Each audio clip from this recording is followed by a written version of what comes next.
Gloria al que vive para siempre. Dios le bendiga, iglesia. Amén. Dios le bendiga, iglesia de esclavos de Cristo. Amén. Aleluya. Vamos a estar yendo a la palabra del Señor. Vamos a estar buscando Segunda de Reyes, capítulo 22. Segunda de Reyes, capítulo 22.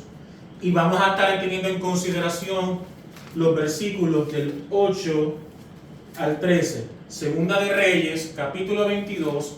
Tomaremos en consideración los versículos del 8 al 13. Gloria a Dios. Y lo tiene, iglesia. Amén. La palabra de Dios dice así, en el nombre del Padre, del Hijo y del Espíritu Santo. Amén. Entonces dijo el sumo sacerdote Hilcías al escriba Safán: he hallado el libro de la ley en la casa de Jehová. Hilcías dio el libro a Safán y lo leyó. Viniendo luego el escriba Safán al rey, dio cuenta al rey y dijo: tus siervos han recogido el dinero que se halló en el templo y lo han entregado en poder de los que hacen la obra, que tienen a su cargo el arreglo de la casa de Jehová. Asimismo el escriba Safán declaró al rey, diciendo: el sacerdote Hilcías me ha dado un libro. Asimismo el escriba Safán declaró al rey diciendo: el sacerdote Hilcías me ha dado un libro, y lo leyó delante del rey. Y cuando el rey hubo oído las palabras del libro de la ley, rasgó sus vestidos. Repetimos ese versículo 10. Asimismo el escriba Safán declaró al rey diciendo: el sacerdote Hilcías me ha dado un libro. Iglesia, un libro. Y lo leyó Safán delante del rey. Y cuando el rey hubo oído las palabras del libro de la ley, rasgó sus vestidos. Luego el rey dio orden al sacerdote Hilcías, a Ahicam, hijo de Safán, a Acbor, hijo de Micaías, al escriba Safán y a Asaías, siervo del rey, diciendo: id y preguntad a Jehová por mí y por el pueblo y por todo Judá acerca de las palabras de este libro que se ha hallado, porque grande es la ira de Jehová que se ha encendido contra nosotros, por cuanto nuestros padres no escucharon las palabras de este libro, para hacer conforme a todo lo que nos fue escrito. Oramos, iglesia. Padre amado, Dios de Abraham, Dios de Isaac, Dios de Jacob, Dios nuestro. Señor, nos presentamos, Señor, como instrumentos tuyos, Señor. Reconociendo sinceramente, Señor, que nada somos, que dependemos de tu gracia, de tu misericordia, Señor. Padre, oh Dios mío, Señor, permíteme, Señor, poder predicar y hablar tu palabra y transmitirla, Señor, con claridad y precisión, Señor. Padre, que tu mensaje, Señor, llegue y cale en los corazones de cada uno de mis hermanos y de todos los oyentes, Señor, de esta predicación. Padre, que podamos entender, Señor, las verdades, Señor, que tú quieres traer en esta noche, Señor. Que estas palabras, Señor, no sean olvidadas, Señor, sino que tu Espíritu Santo martille los corazones, Señor, para que tu pueblo, Señor, se vuelva a ti, Señor, y volvamos, Señor, a ser un pueblo, el pueblo del libro, Señor, y no se haya más olvidado, Señor, el libro, la Biblia, tu palabra, la palabra de Dios, Señor. Y seamos el pueblo del libro, que sigue el libro y que se mantiene en el libro, tu palabra, la palabra viva de Dios. Así que ruego, Señor, reconociendo que soy vaso de barro, Señor, en tus manos, Señor, y que tú depositas tu gloria, Señor, en vasos de barro, Y por gracia, Señor, somos tus instrumentos, Señor, que pueda ser un heraldo fiel, Señor, de tus palabras, Señor, a esta congregación y a todos los oyentes, Señor. Así lo pido y ruego, Señor, dependiendo total y absolutamente de ti. En el nombre de Jesús. Amén y amén. Puede sentarse, iglesia. Vamos a estar hablando en esta noche bajo el tema la necesidad de una nueva reforma. El tema, la necesidad de una nueva reforma. En unos días, el 31 de octubre, el mundo celebra por todo lo alto el Halloween. Muy probablemente, de forma indiscutible, la fiesta, el evento y el culto a todo lo pagano, ocultismo, satanismo, magia y hechicería más importante en todo el año.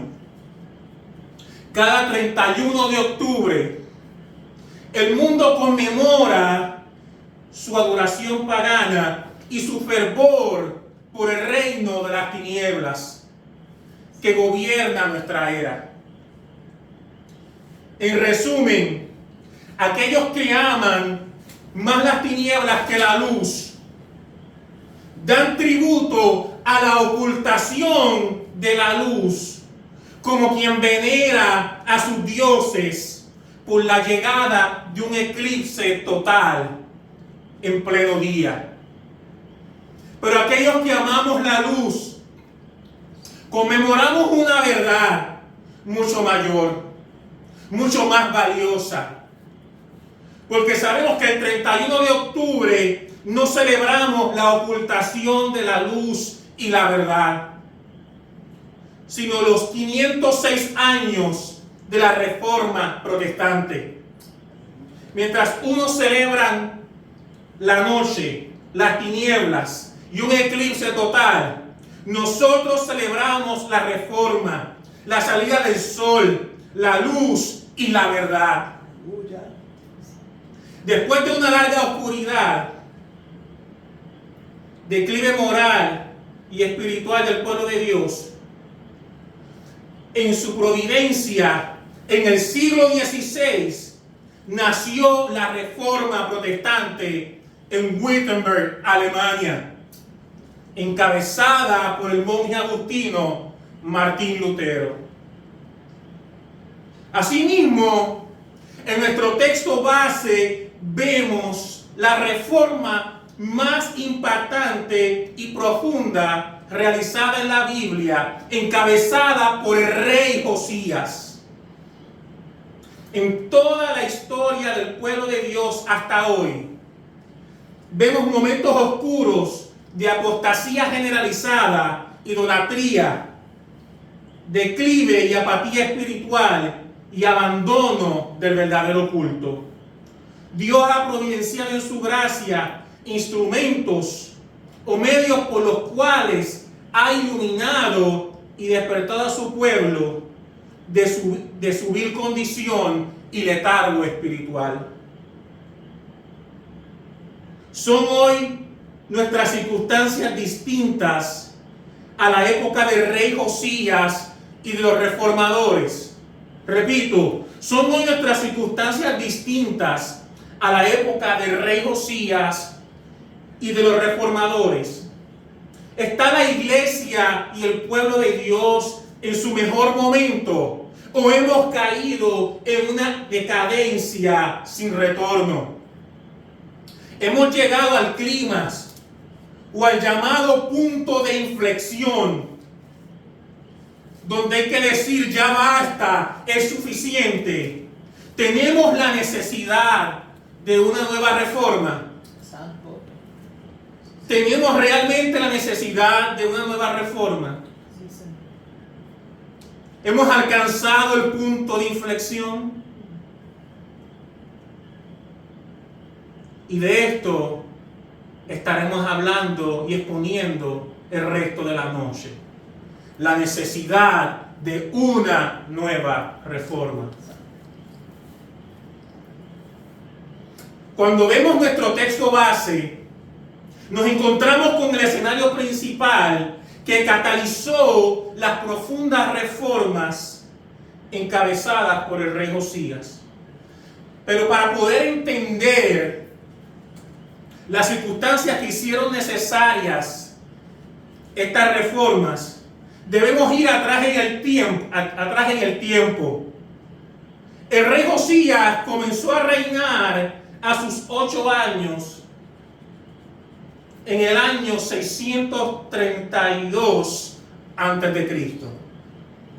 Heredó de su abuelo Manasés, quien reinó 55 años, y de su padre Amón, quien reinó 2 años, un reino que por 57 años estuvo sumergido en total apostasía e idolatría.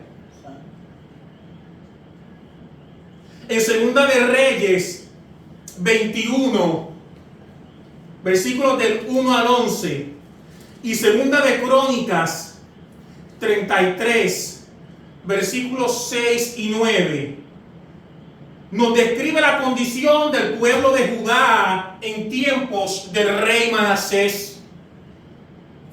Dice la Escritura de la siguiente forma, cito: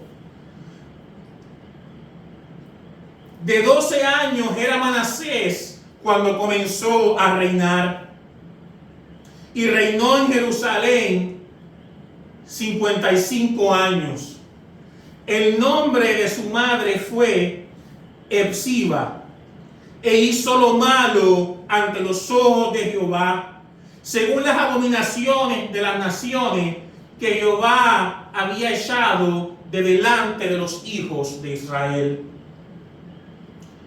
Porque volvió a edificar los lugares altos que Ezequías su padre había derribado, y levantó altares a Baal, e hizo una imagen de acera, como había hecho Acab, rey de Israel, y adoró a todo el ejército de los cielos, y rindió culto a aquellas cosas.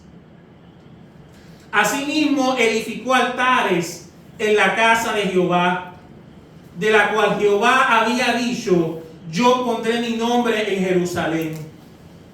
Y edificó altares para todo el ejército de los cielos en los 2 atrios de la casa de Jehová. Y pasó a su hijo por fuego, y se dio a observar los tiempos, y fue agorero, e instituyó encantadores y adivinos, multiplicando así el hacer lo malo ante los ojos de Jehová, para provocarlo a ira. Y puso una imagen de acera que él había hecho en la casa de la cual Jehová había dicho a David y a Salomón su hijo: yo pondré mi nombre para siempre en esta casa. Y en Jerusalén a la cual escogí de todas las tribus de Israel.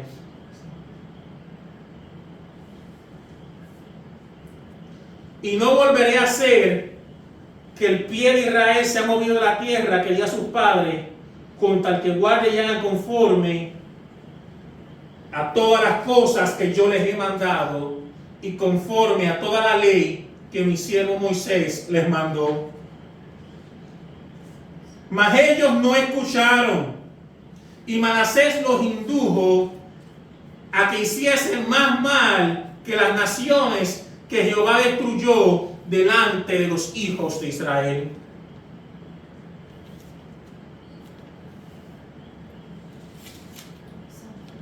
Denunciada la idolatría de Manasés, habló pues Jehová por medio de sus siervos los profetas, diciendo: por cuanto Manasés, rey de Judá, ha hecho estas abominaciones y ha hecho más mal que todo lo que hicieron los amorreos que fueron antes de él, y también ha hecho pecar a Judá con sus ídolos, y pasó sus hijos por fuego en el valle de los hijos de Hinnom, y observaba los tiempos y miraba en los agüeros, era dado adivinación y consultaba a divinos y encantadores.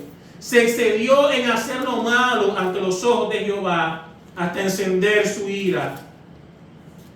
Manasés pues hizo extraviarse a Judá y a los moradores de Jerusalén para hacer más mal que las naciones que Jehová destruyó delante de los hijos de Israel. Y del rey Amón nos dice en 2 de Crónicas 33:22: e hizo lo malo ante los ojos de Jehová, como había hecho Manasés su padre, porque ofreció sacrificios y sirvió a todos los ídolos que su padre Manasés había hecho.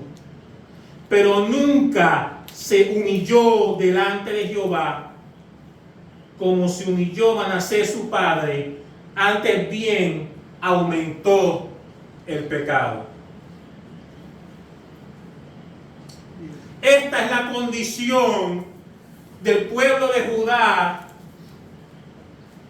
y que Josías hereda cuando comienza a reinar.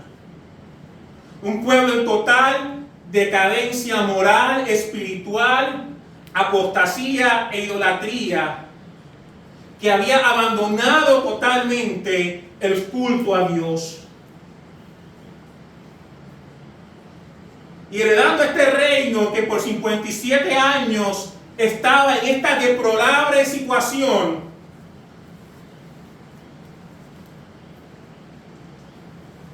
Dios levanta como su instrumento al rey Josías.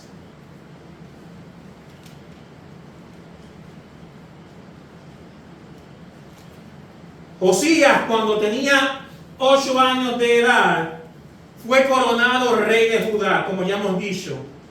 En el 8º año de su reinado, empezó a buscar a Dios con diligencia.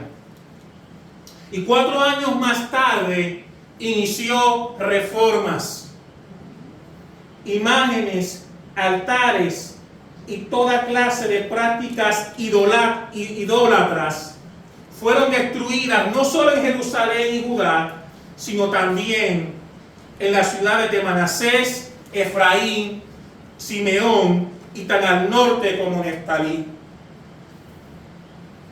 Al mismo tiempo fueron recaudándose ofrendas y contribuciones a través de la nación para la restauración del templo de Jerusalén, el cual había quedado descuidado por tan largo periodo. En el transcurso de las renovaciones del templo, escuche bien, como leímos en nuestro texto, se descubrió el libro de la ley. Estaban tan sumergidos en este declive moral que el libro de la ley, la palabra de Dios, había sido totalmente olvidada. Probablemente en un rincón polvoriento por todos estos años. Probablemente por más de medio siglo, olvidada la palabra de Dios en un rincón en el templo. El pueblo sin ley, sin palabra de Dios, sin conocimiento de Dios. Y entonces en el transcurso de las renovaciones del templo, por rey Josías se descubrió el libro de la ley. Y su lectura inspiró un nuevo movimiento de reforma. Conmovido por estos acontecimientos, Josías dirigió a su nación con la celebración de la Pascua de una manera sin precedente en la historia de Judá. Con el rey mismo dirigiendo el movimiento de reforma, ocurrieron cambios de personal. Sacerdotes que servían por nombramiento real de reyes previos y que se habían dedicado a la adoración de ídolos fueron expulsados de su función, entre muchas otras reformas profundas para eliminar los lugares altos y lugares de adoración a los dioses cananeos y a todo tipo de de adoración idólatra.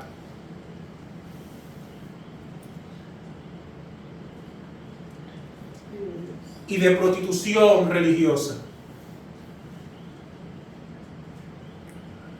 Entonces leamos nuevamente nuestro texto base.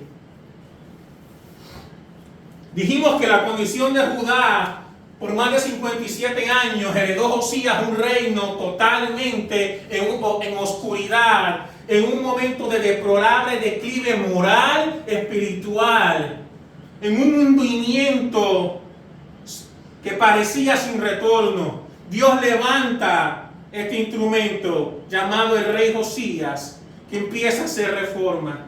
Pero lo que realmente empezó a mover la verdadera reforma, el motor de la reforma de Josías, fue cuando entonces el rey Josías encuentra el libro de la ley y es leído ante él. Y entonces él reacciona y responde ante la lectura del libro.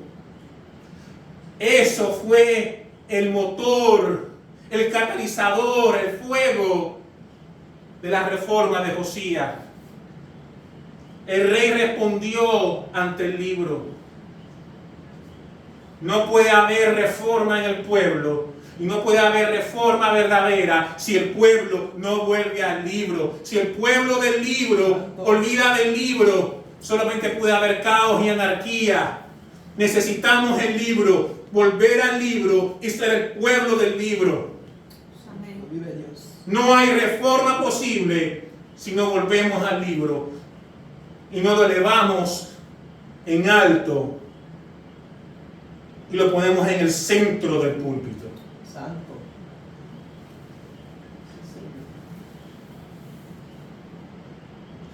Leamos nuevamente entonces, a la luz de todas estas cosas, el texto base, Segunda de Reyes 22:8. Entonces dijo el sumo sacerdote Hilcías al escriba Safán: he hallado el libro de la ley en la casa de Jehová. ¿Escuchó bien? El sumo sacerdote Hilcías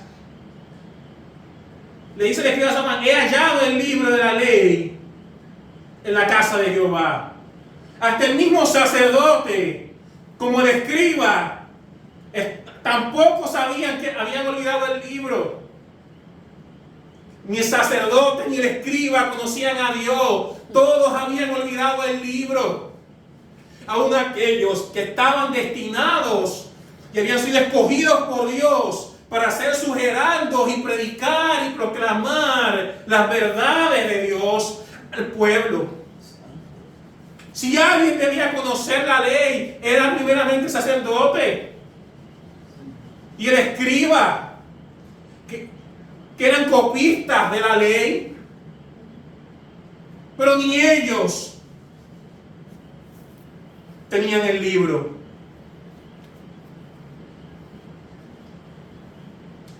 He hallado el libro de la ley en la casa de Jehová. Hilcías dio el libro a Safán y lo leyó.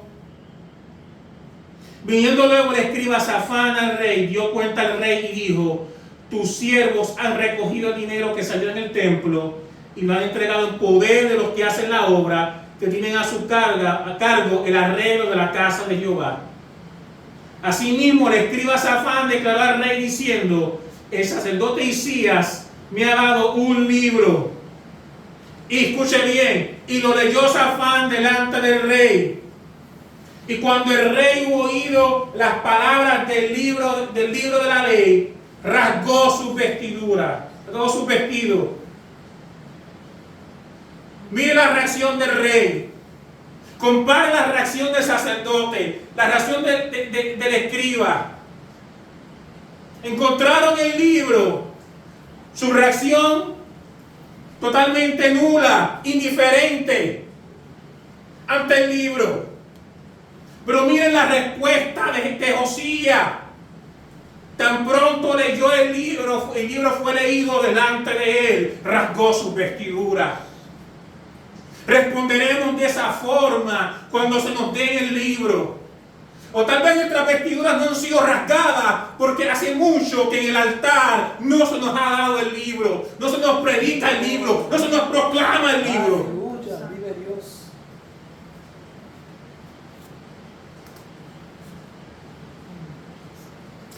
Gloria a Dios. Sea un siervo fiel y dígale a su pastor y a su líder, dame el libro. Aleluya.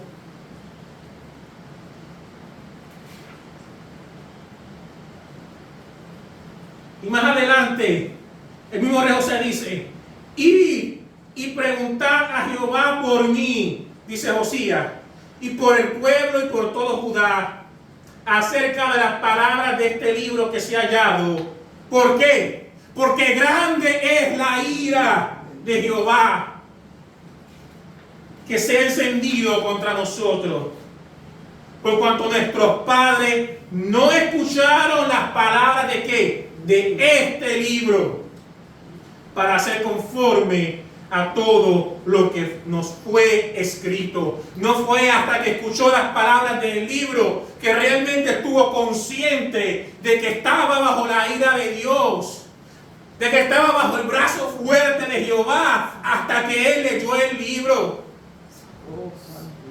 Eterna misericordia. Tal vez no estás consciente de la ira de Dios sobre ti, porque nunca te han predicado el libro, no te han hablado del libro. Tal vez te han hablado de otras cosas, pero no te han hablado del libro. La palabra de Dios, el libro de la ley, no solo había sido descuidado, sino olvidado en un rincón polvoriento por más de medio siglo. El pueblo tenía la ley, sin embargo vivía sin ley. Tenían la palabra de Dios, sin embargo vivían como paganos. Gobernaban las tinieblas y la anarquía, porque se cumple la palabra que dice en Proverbios 29:18: sin profecía el pueblo se desenfrena, mas el que guarda la ley es bienaventurado. Escuche bien, sin profecía, o sea, sin la palabra de Dios, sin la revelación de Dios, el pueblo se desenfrena, mas el que guarda la ley es bienaventurado. Oh, aleluya. Oseas 4:6 dice: mi pueblo fue destruido porque le faltó conocimiento. ¿Cuál conocimiento? Conocimiento de Dios, tal y como ha sido establecido y revelado en su palabra. Por cuanto desechaste el conocimiento, yo te echaré del sacerdocio, y porque olvidaste la ley de tu Dios, también yo me olvidaré de tus hijos. Dice Oseas 4:6. Y Jeremías 4:22. Porque mi pueblo es necio, no me conocieron, son hijos ignorantes y no son entendidos, sabios para hacer el mal, pero hacer el bien no supieron. La misma palabra se cumple.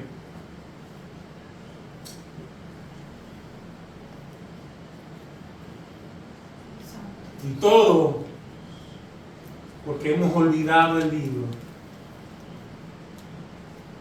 porque no predicamos el libro, porque no proclamamos el libro, porque no nos dan el libro.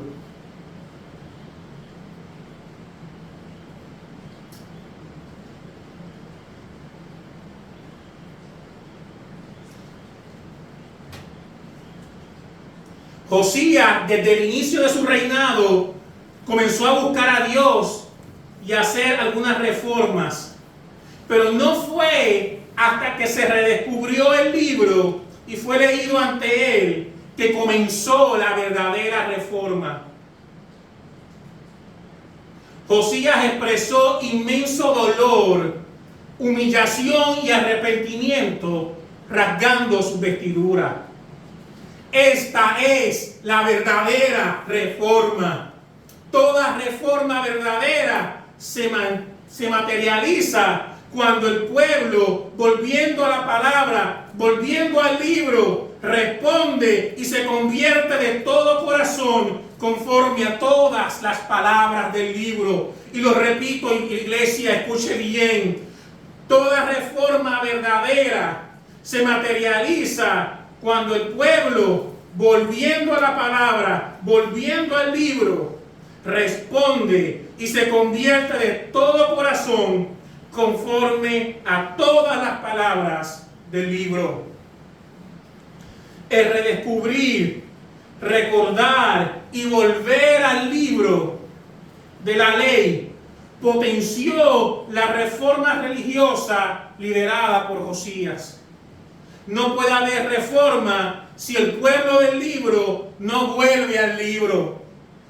Por eso se dice de él, o sea, del rey Josías, en Segunda de Reyes 23-25, no hubo otro rey antes de él que se convirtiese a Jehová de todo su corazón, de toda su alma y de todas sus fuerzas. ¿Conforme a qué? ¿Conforme a qué? ¿Conforme a qué? Conforme a toda la ley de Moisés, ni después de él nació otro igual. En medio de un caos, en medio de una oscuridad de medianoche, Dios levantó al probablemente el más grande reformador del Antiguo Testamento.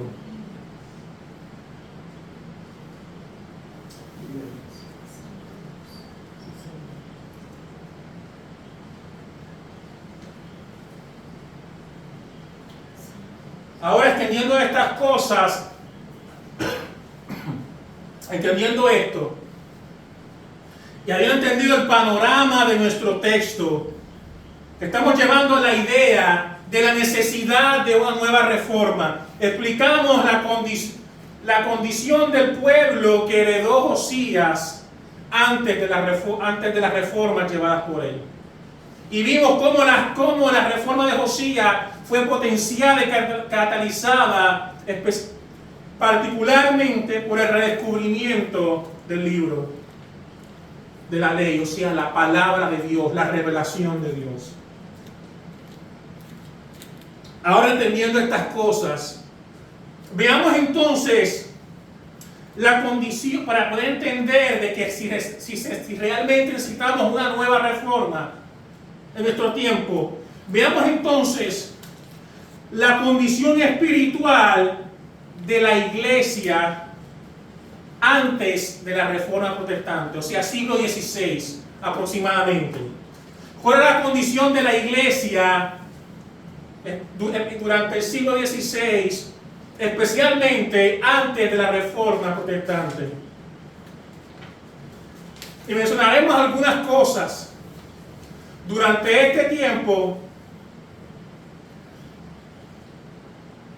la iglesia antes de la Reforma, su condición era esta: había veneración de santos y reliquias.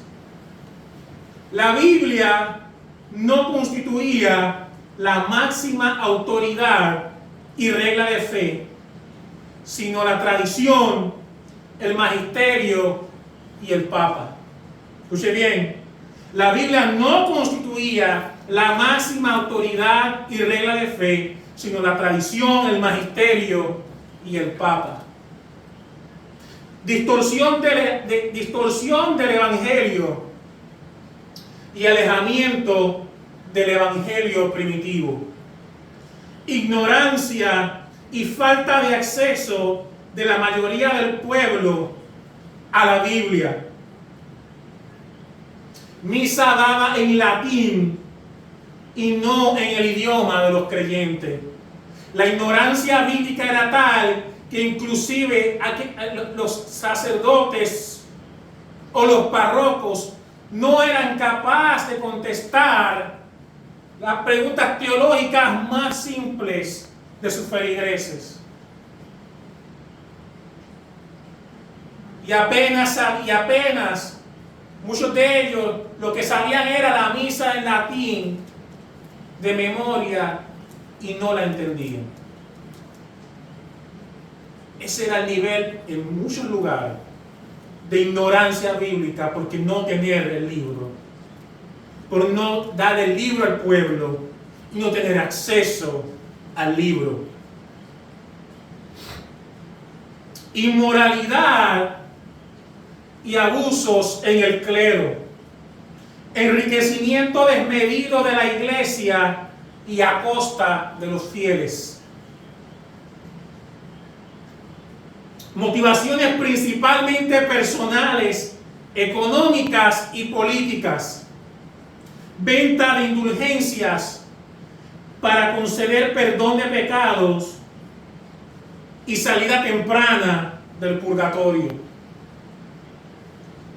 Y un concepto de salvación basado en obras o méritos de alguna clase. Esa era la condición de la iglesia pre-reforma, antes de la reforma, aproximadamente siglo XVI. Esa era la oscuridad, las tinieblas, la ignorancia y la necedad durante los tiempos de la reforma.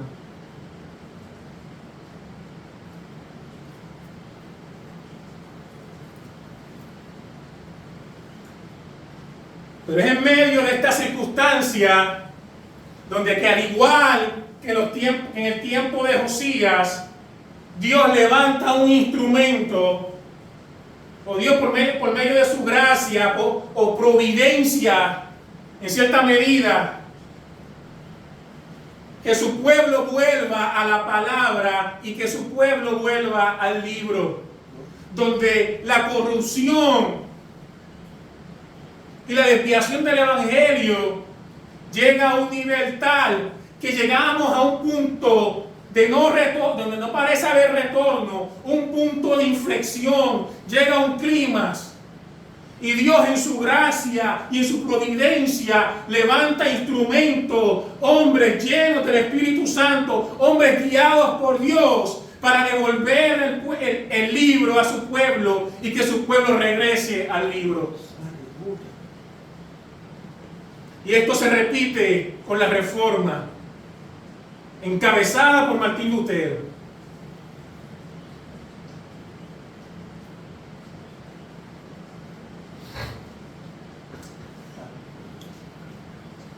Que obviamente sabemos que caminó en cierta medida por otros que le antecedieron, que llamamos prerreformadores, que ya habían empezado a labrar un camino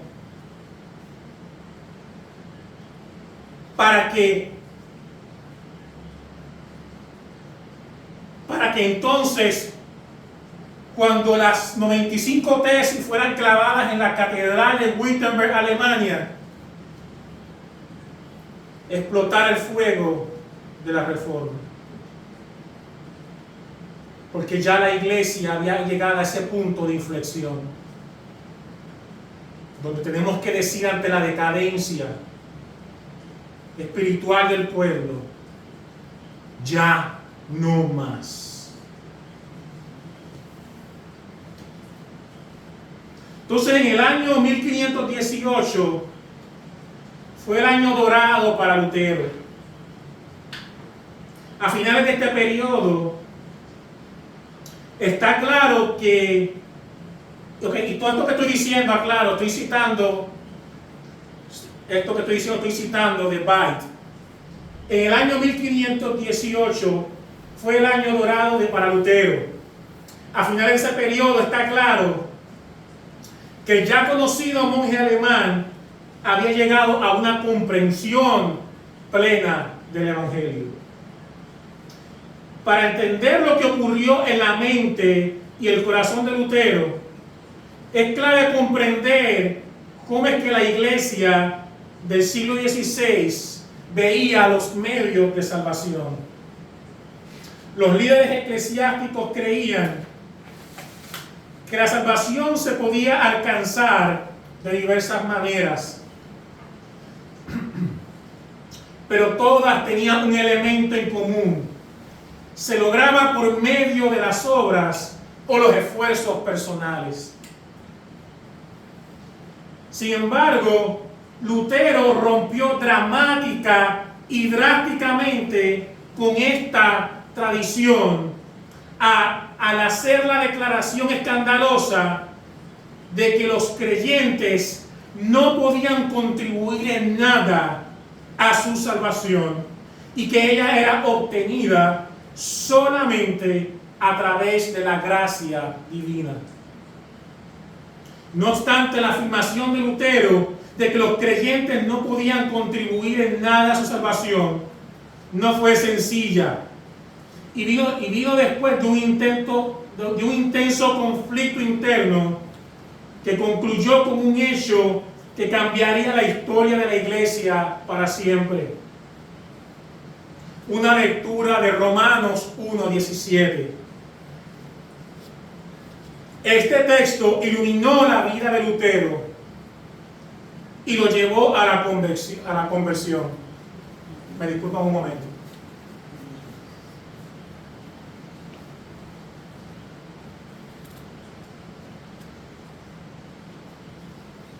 Gloria a Dios.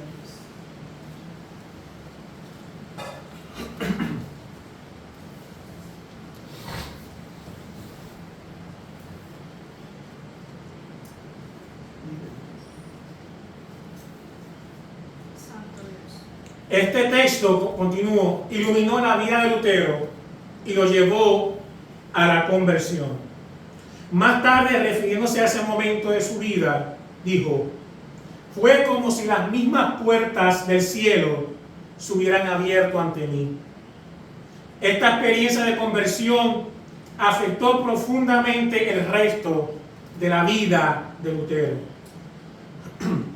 Tal fue el impacto de la palabra de Dios en él, que se mantuvo firme durante la controversia de las indulgencias y no quiso retractarse de sus puntos de vista jamás. De acuerdo con Martín Lutero, la justificación por la fe sola es el artículo sobre el cual la iglesia se mantiene o cae. Y ahora cito a Josué Barrios de The Gospel Coalition. En la dieta de Worms, los escritos de él, o sea de Lutero, fueron puestos sobre una mesa y se le dijo: ¿te retractas de ellos o no? Luego de pedir un día para considerarlo, oró con fervor aquella noche.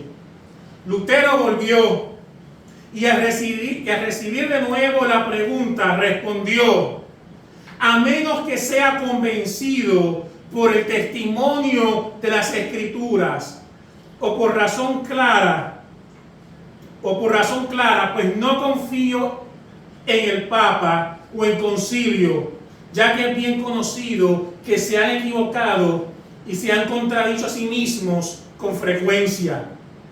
Las escrituras que he citado me obligan a mantenerme firme en esta posición, pues mi conciencia está cautiva a la palabra de Dios. No puedo y no voy a retractarme de nada, ya que no es seguro ni correcto ir en contra de la conciencia. No puedo hacerlo de ninguna otra manera. Aquí permanezco, que Dios me ayude. Amén. Así Lutero afirmó su convicción de que la palabra es nuestra máxima autoridad en su momento más decisivo y uno de los más dramáticos de la historia. Como ven, la lectura de la palabra, en especial la lectura de Romanos 1:17, o sea, el volver a la palabra, el redescubrir el libro, sus ojos fueron abiertos.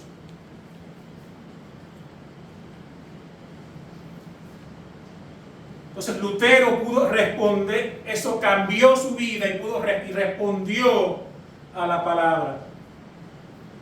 Vemos entonces el mismo patrón.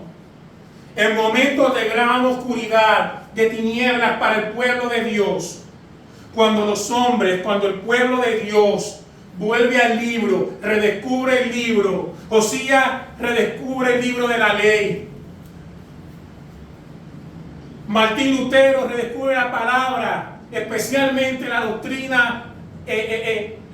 doctrina esencial y fundamental de la justificación por fe, o sea, la sola fide. En Romanos 1:17 no volvió a ser el mismo, y Dios lo levantó como otro instrumento entre muchos otros antes de él y después de él para reformar la iglesia y volver la iglesia ¿a qué? A la centralidad de las Escrituras, a decir por todo lo alto que la palabra de Dios es nuestra máxima autoridad y regla de fe y práctica. Aleluya. Y como pueblo del libro es nuestra responsabilidad decirle a nuestros líderes y en nuestro lugar de culto: dame el libro, devuélveme el libro, yo quiero el libro, no necesito nada más, no quiero nada más, el libro es suficiente. Y manténme en las fronteras llamadas Génesis y Apocalipsis, y no te salgas de ahí, y no le añadas, y no le quites, porque es suficiente. Quiero hacer libro y quédate en esas fronteras. Sí, Señor, aleluya. Porque por esas palabras el justo vivirá, Para siempre, aleluya. y el que no crea será condenado. Escrito está. Entonces hablamos del tiempo de Josías, de la condición del pueblo, de la reforma encabezada por Josías, de la condición de la iglesia, del pueblo, siglo XVI, pre-reforma. Lo mismo, la centralidad de las Escrituras, el volver al libro. Siga pensando, necesitamos hoy, siglo XXI, en tiempos modernos, una nueva reforma, o dicho de cierta forma, una continuidad de la reforma protestante. Tenemos la necesidad, ha llegado el momento de no retorno, de inflexión.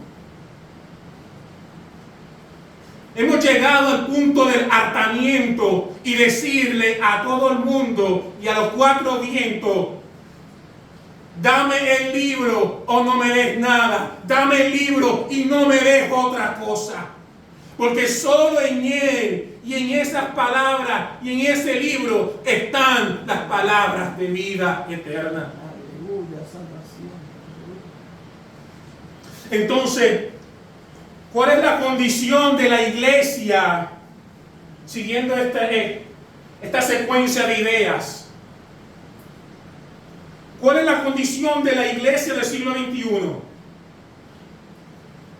Si describiéramos la condición, la decadencia, el hundimiento y el debacle de nuestra iglesia del siglo XXI, ¿con qué palabras la describiríamos? ¿O estamos muy cómodos para darnos cuenta de la situación del pueblo de Dios en este tiempo? ¿Cuál es la condición de la iglesia?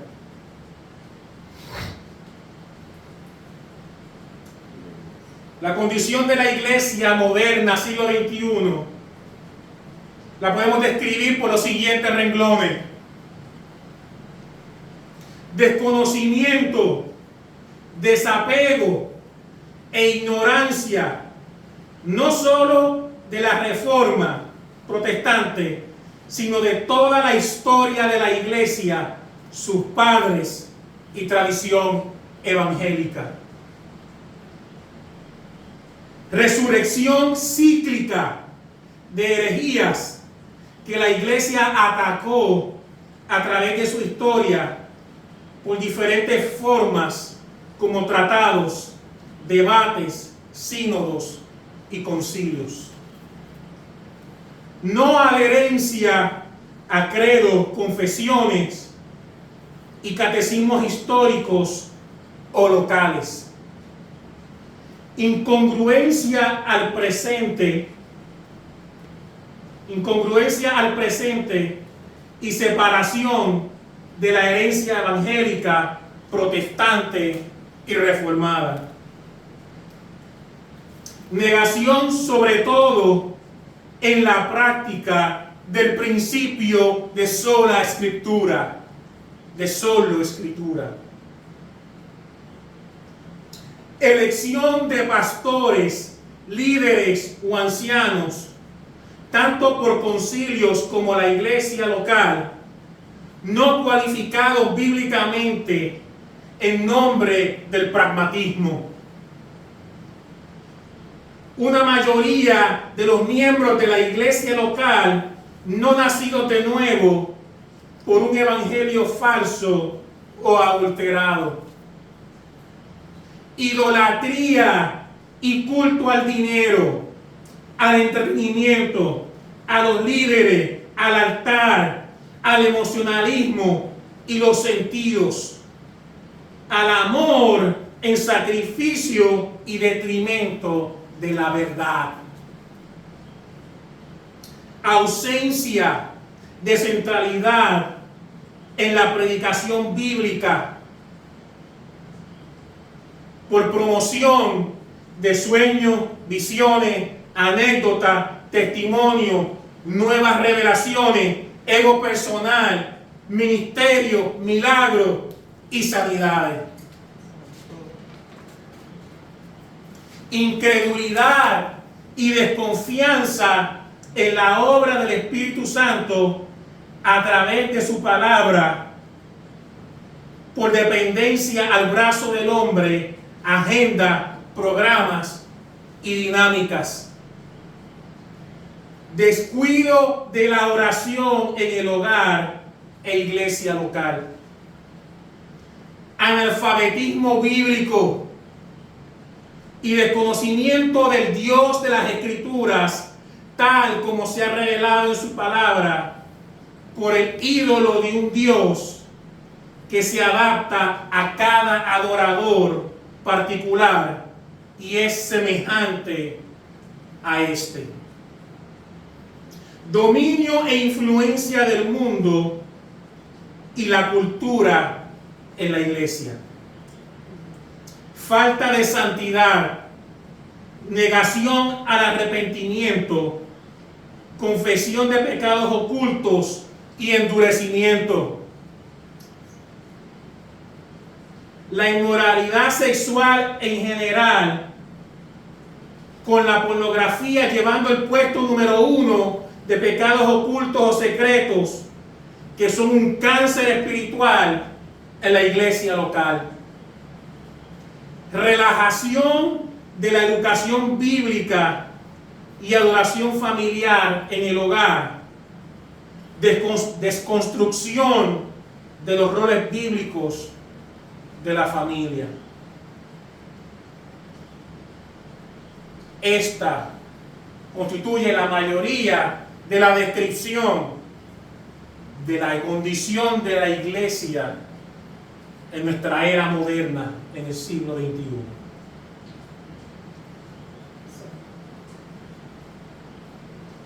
¿Acaso esto no nos revela y nos hace ver y entender la decadencia, el declive, la debacle en la que estamos?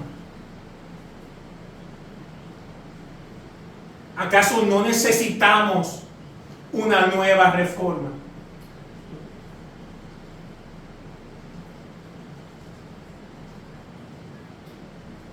¿Cuándo nos vamos a levantar y gritar en alto: es suficiente, dame el libro?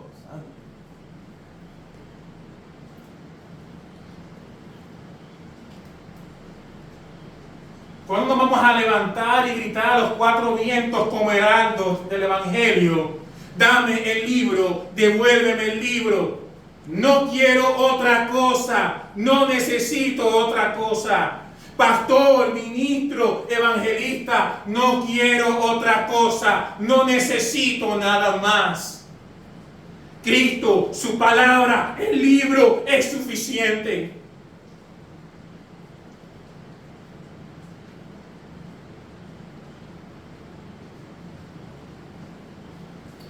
Entonces necesitamos una nueva reforma. Hemos llegado al punto de inflexión en nuestro siglo XXI, donde ya el vaso no aguanta más, iglesia. Necesitamos una nueva reforma. Si queremos esperanza para nuestra nación, si queremos esperanza para las siguientes generaciones, si queremos esperanza para nuestros hijos, necesitamos el libro, necesitamos darles el libro.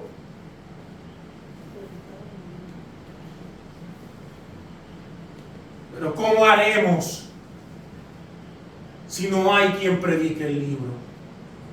Si no hay quien proclame el libro.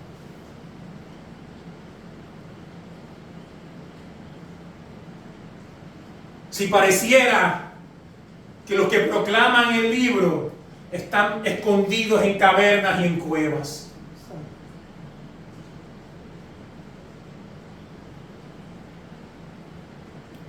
¿Dónde están los hombres valientes, llenos del Espíritu Santo?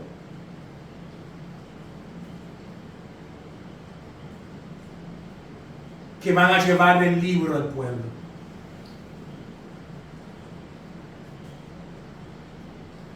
Necesitamos una nueva reforma. Necesitamos un despertar. Necesitamos un verdadero avivamiento. El fuego del avivamiento, por así decirlo. Un avivamiento, un despertar. Una iluminación del pueblo de Dios. Todo eso es imposible si el pueblo del libro, que se supone que es el verdadero pueblo del libro, vuelva al libro. Pero queremos el libro.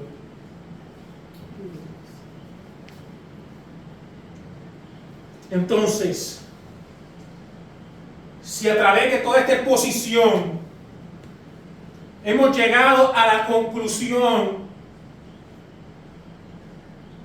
definitiva de que nos encontramos en el punto donde necesitamos urgentemente, donde hemos llegado a la hora desesperada, donde necesitamos una nueva reforma.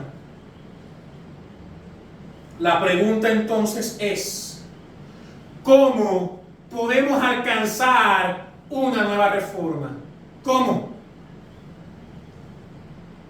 Respondamos con las Escrituras. ¿Cómo podemos alcanzar una nueva reforma, iglesia?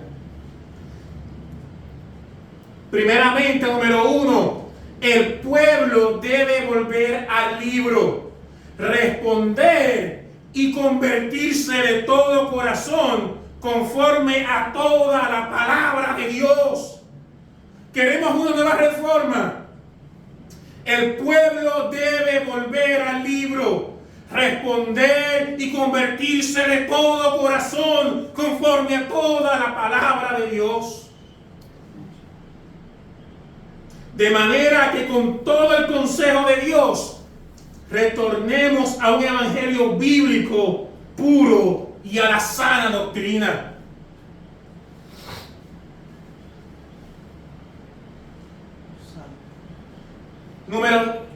Número 2. Proclamación bíblica de la palabra de Dios. Proclamación bíblica de la palabra de Dios. El pueblo no va a volver a la palabra.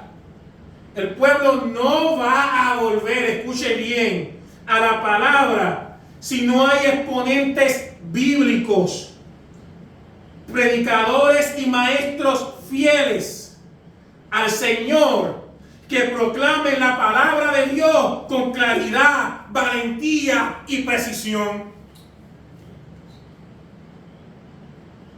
Por eso leemos en segunda de Timoteo 2:15. Procura con diligencia presentarte a Dios aprobado, como obrero que no tiene de qué avergonzarse, que usa bien la palabra de verdad. Procura presentarte a Dios aprobado, como obrero que no tiene de qué avergonzarse, que usa bien la palabra de verdad. Número 3, predicar y enseñar todo el consejo de Dios. Dice las Escrituras en Hechos 20, 25 al 27. Y ahora he aquí, yo sé que ninguno de vosotros, yo sé que ninguno de todos vosotros, entre quienes he pasado predicando el reino de Dios, verá más mi rostro, dice Pablo. Por tanto, yo os protesto en el día de hoy que estoy limpio de la sangre de todo. ¿Por qué? Porque no he rehuido a anunciaros todo el consejo de Dios. Pablo estaba limpio de la sangre de todos ellos, aun si probablemente no volvieran a ver el rostro de Pablo. ¿Por qué? Porque sabía que era un obrero aprobado Pablo, porque no rehuyó a anunciarles todo el consejo de Dios. Número 4, predicar el centro y la esencia del Evangelio. Predicar el centro y la esencia del Evangelio. Cristo y este crucificado. Dice 1 Corintios 1:23 y 2:2. Dice de la siguiente forma: pero nosotros predicamos a Cristo crucificado, para los judíos ciertamente tropezadero, y para los gentiles locura. Pues me propuse no saber entre vosotros cosa alguna, sino a Jesucristo y a este crucificado. Número 5. Orar y confiar en el ministerio del Espíritu Santo y su obra de regeneración en el corazón de los hombres. Orar y confiar en el ministerio del Espíritu Santo y su obra de regeneración en el corazón de los hombres.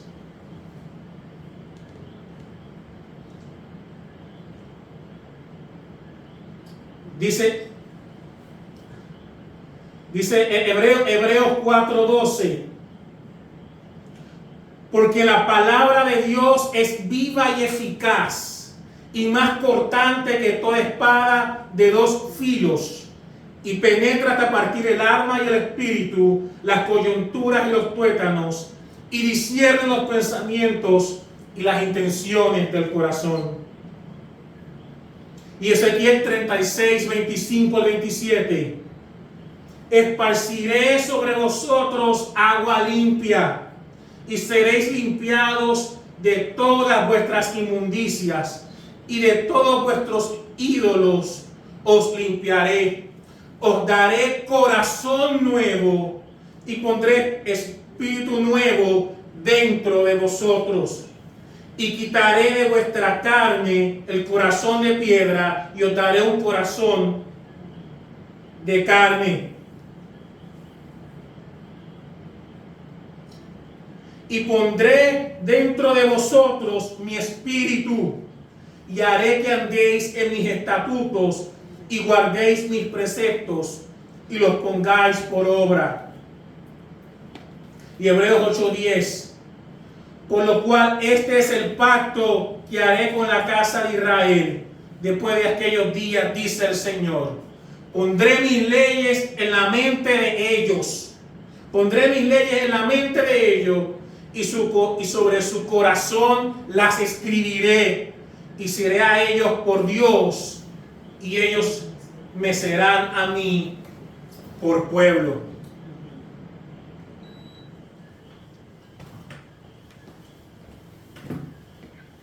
Esta es la forma. Si queremos una nueva reforma,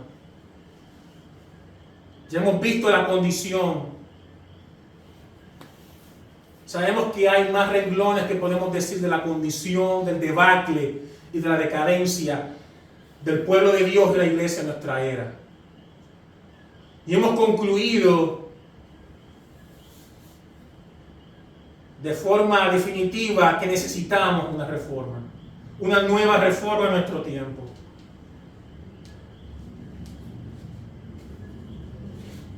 Y que no hay solución, y la única forma es volviendo al libro.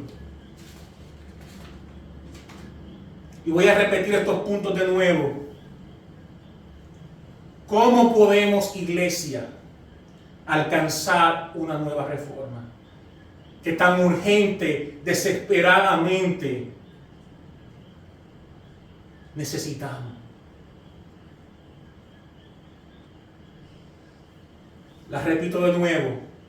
Número 1, el pueblo debe volver al libro, responder y convertirse de todo corazón conforme a toda la palabra de Dios. Número 2, proclamación bíblica de la palabra de Dios. Número 3, predicar y enseñar todo el consejo de Dios. Número 4, predicar el centro y la esencia del Evangelio, Cristo y este crucificado. Y número 5, orar y confiar en el ministerio del Espíritu Santo, y su obra de regeneración en el corazón de los hombres.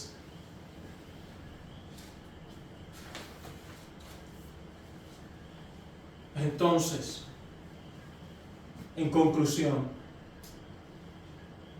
necesitamos una nueva reforma. ¿Queremos realmente la reforma que necesitamos? Que desesperadamente, que angustiosamente necesitamos.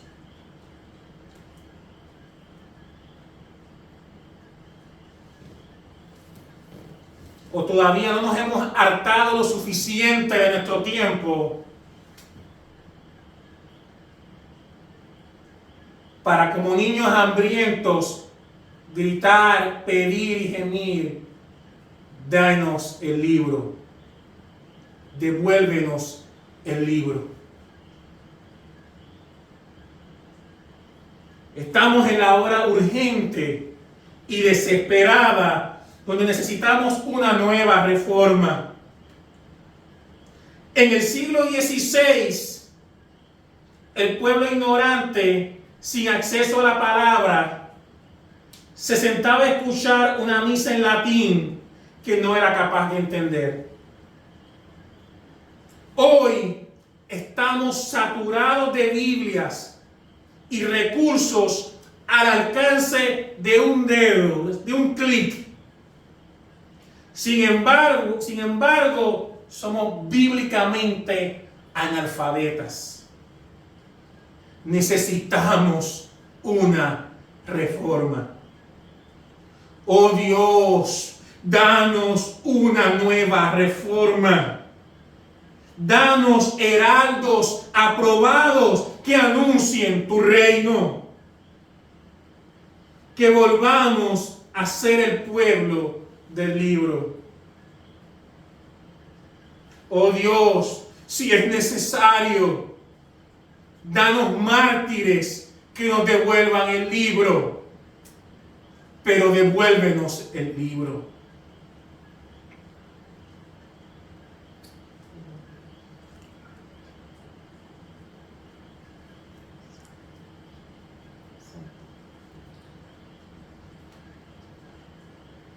Oh Dios, danos el libro.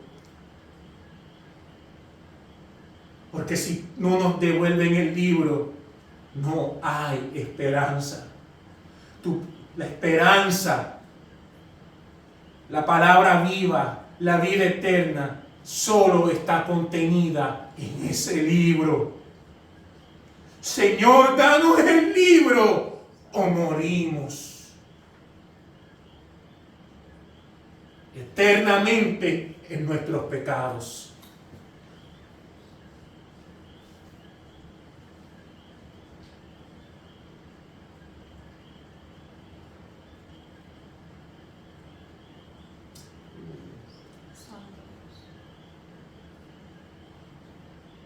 Señor, si más nadie quiere, danos gente que esté dispuesta a morir por este libro.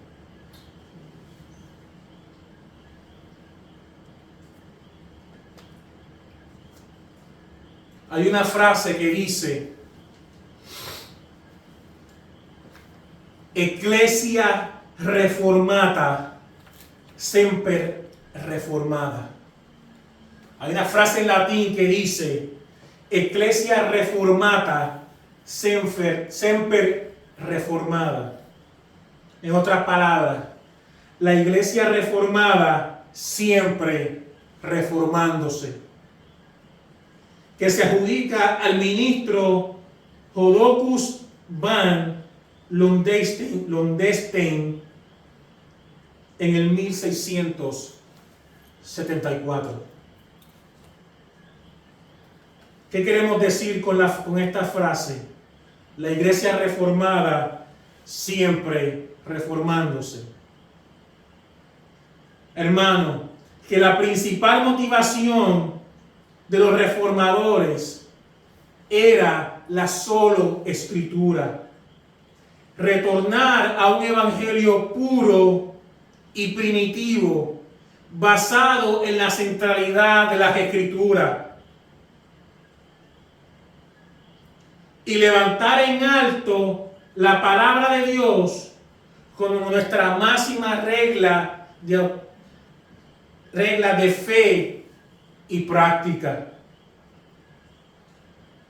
La iglesia debe estar continuamente reformándose, retornando y perseverando en la centralidad de las Escrituras. La iglesia siempre debe estar reformándose. La iglesia debe estar continuamente reformándose. ¿Cómo? Retornando y perseverando en la centralidad de las Escrituras, conforme a todo el consejo de Dios, conforme a todas las palabras contenidas y escritas en ese libro, como nuestra máxima autoridad o regla de fe y práctica. Necesitamos heraldos valientes que transmitan con claridad y precisión las palabras del reino. ¿Dónde están los exponentes, los expositores, los heraldos? ¿Dónde están? ¿Dónde están los que le dan el libro al pueblo? ¿Y dónde está el pueblo que pide y gime por el libro? Santo.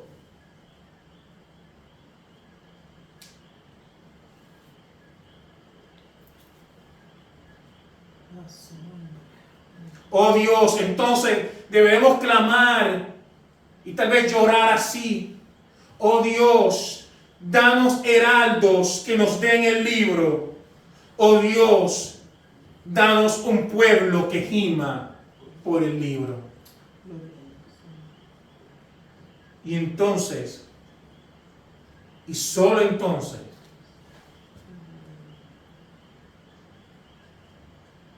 pondremos un pie de inicio en una nueva reforma en el siglo XXI. Ay, santo. Sí, Señor. Que Dios, en su misericordia, y en su providencia nos permita que estos ojos y nuestros ojos vean una nueva reforma. Dios le bendiga, iglesia. Hasta aquí el mensaje del Señor. Amén, Jesús.